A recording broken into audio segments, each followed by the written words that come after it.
নিজের জয়ের প্রতি একেবারে সিংহভাগ নিশ্চিত হুগলি লোকসভা কেন্দ্রের টিএমসি তারকা প্রার্থী বাংলার বিখ্যাত টিভি রিয়েলিটি শো দিদি নাম্বার ওয়ানের অ্যাঙ্কার রচনা ব্যানার্জি। তিনি জানান যে মুখ্যমন্ত্রী মমতা ব্যানার্জি তার প্রতি যে বিশ্বাস রেখেছেন এবং বাংলার সাধারণ জনগণ তাকে যে এতদিন ধরে ভালোবাসা দিয়ে আসছেন তার সম্মান উনি হুগলি লোকসভা কেন্দ্র থেকে জয়লাভ করে দিতে পারবেন। তিনি জানান যে এতদিন উনি নিজের অভিনয় দিয়ে নারী শক্তিকে প্রতিষ্ঠিত করেছেন এবং তাদেরকে অনুপ্রাণিত করেছেন যে জীবনের লড়াইটাকে নিয়েই এগিয়ে চলতে হবে, নিজের পায়ে দাঁড়াতে হবে।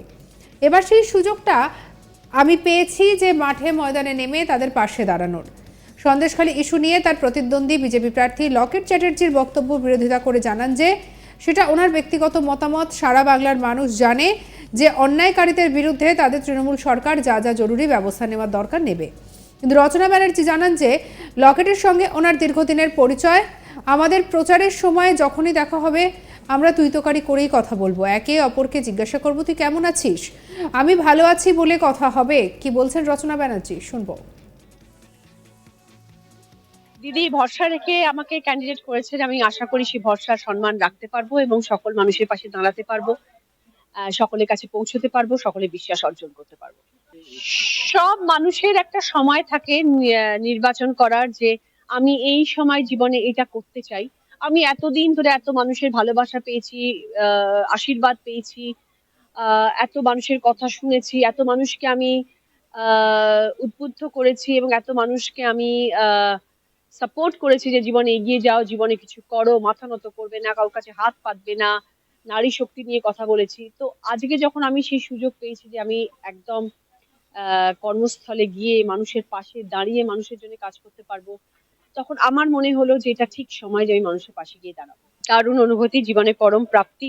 কোনোদিনও ভাবিনি ব্রিগেডে গিয়ে হাঁটবো, ব্রিগেডে গিয়ে দিদির সাথে আহ চলবো, এতগুলো বড় বড় মানুষদের সাথে হাত মেলাবো, তাদের সঙ্গে একই মঞ্চ শেয়ার করব, কখনো ভাবিনি। আজকে সেই সুযোগ আমাকে দিয়েছেন, আমি চেষ্টা করব আমার আপ্রাণ দিয়ে, আমি চেষ্টা করব আমার 100% দিয়ে মানুষের পাশে থাকা। খুব ভালো কথা হবে, কেমন আছিস জিজ্ঞেস করবো, আমরা তো তুই তোকারি করি কারণ আমাদের অনেক দিনের পুরনো সম্পর্ক। জিজ্ঞেস করবো তুই কেমন আছিস, আমি ভালো আছি, এটাই বলবো। সে যেটা বলছে সেটা নিয়ে ভাবলে হবে। দিদি কি করছেন, দিদি মানুষের জন্য কতটা করেন, দিদি পশ্চিম বাংলার মানুষের পাশে কতটা আছেন, দিদি নারীদের পাশে কতটা আছেন, সেটা যারা পশ্চিম বাংলার মানুষ রয়েছেন তারা খুব ভালো করে জানেন। কে কি বললো সেটা নিয়ে তো মাথা ব্যথা করলে হবে না, বা কে কি বললো সেটা নিয়ে উত্তেজিত হলেও হবে না।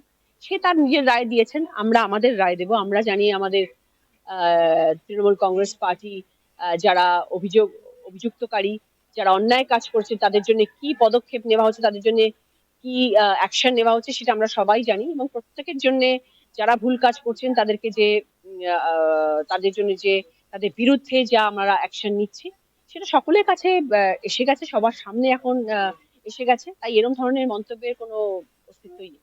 ভীষণ রকম ভাবে আশাবাদী, কারণ আমি জানি মানুষ আমাকে ভালোবাসেন।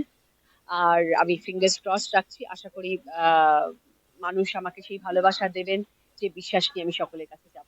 ভালো থাকবেন দিদি, সবাই মা বোনেরা ভাইরা সবাই ভালো থাকবেন। আপনাদের কাছে আসছি খুব তাড়াতাড়ি, সাথে থাকবো। নিজের জয়ের প্রতি একেবারে সিংহভাগ নিশ্চিত হুগলির লোকসভা কেন্দ্রের তৃণমূল তারকা প্রার্থী বাংলার বিখ্যাত টিভি সিরিয়াল দিদি নাম্বার ওয়ানের নায়িকা রচনা ব্যানার্জি। তিনি জানান যে মুখ্যমন্ত্রী মমতা ব্যানার্জি তার প্রতি যে বিশ্বাস রেখেছেন এবং বাংলার সাধারণ জনগণ তাকে যে এতদিন ধরে ভালোবাসা দিয়ে আসছে তার সম্মান উনি হুগলি লোকসভা কেন্দ্র থেকে জয়লাভ করে দিতে পারবেন।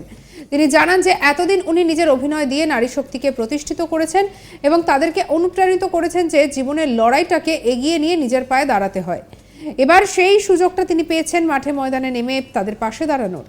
সন্দেশখালী ইস্যু নিয়ে তার প্রতিদ্বন্দ্বী বিজেপি প্রার্থী লকেট চ্যাটার্জির সম্পর্কে বক্তব্য বিরোধিতা করে তিনি বলেন যে ওনার ব্যক্তিগত মতামত, সারা বাংলার মানুষ জানে যে অন্যায়কারীদের বিরুদ্ধে তৃণমূল সরকার যা যা জরুরি ব্যবস্থা নেওয়ার সেটা নেবে।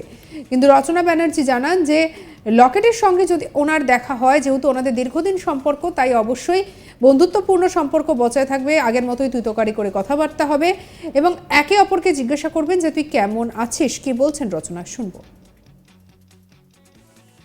দিদি ভরসা রেখে আমাকে ক্যান্ডিডেট করেছেন, আমি আশা করি সেই ভরসার সম্মান রাখতে পারবো এবং সকল মানুষের পাশে দাঁড়াতে পারবো, সকলের কাছে পৌঁছতে পারবো, সকলের বিশ্বাস অর্জন করতে পারবো।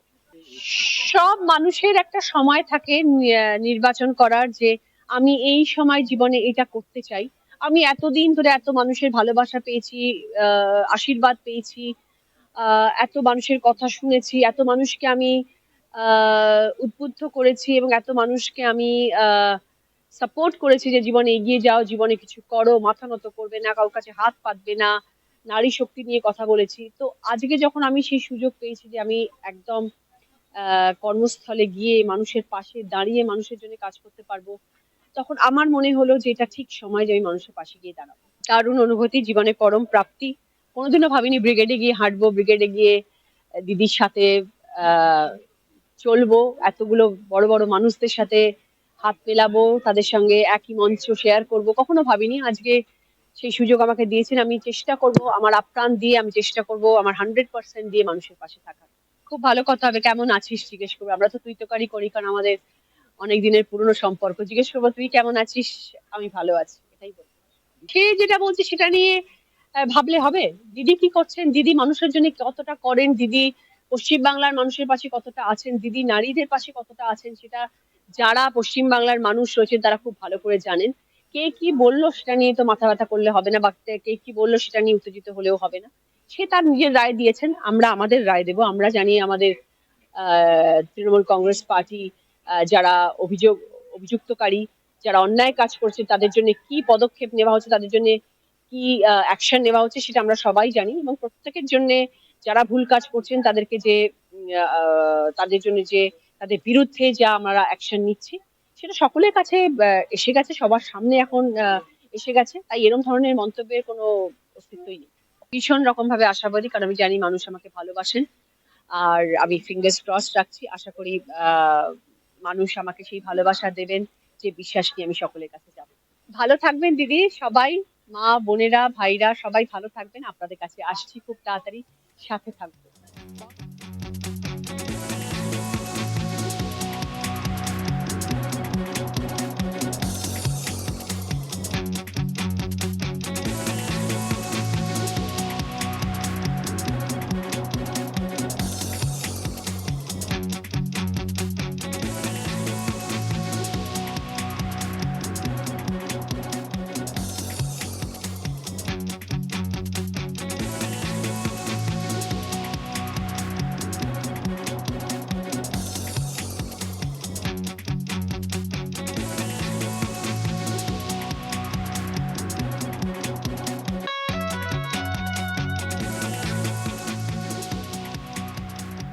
অন্যান্য খবরের জন্য সঙ্গে রাখুন আজ তাক বাংলাকে, সাবস্ক্রাইব করুন।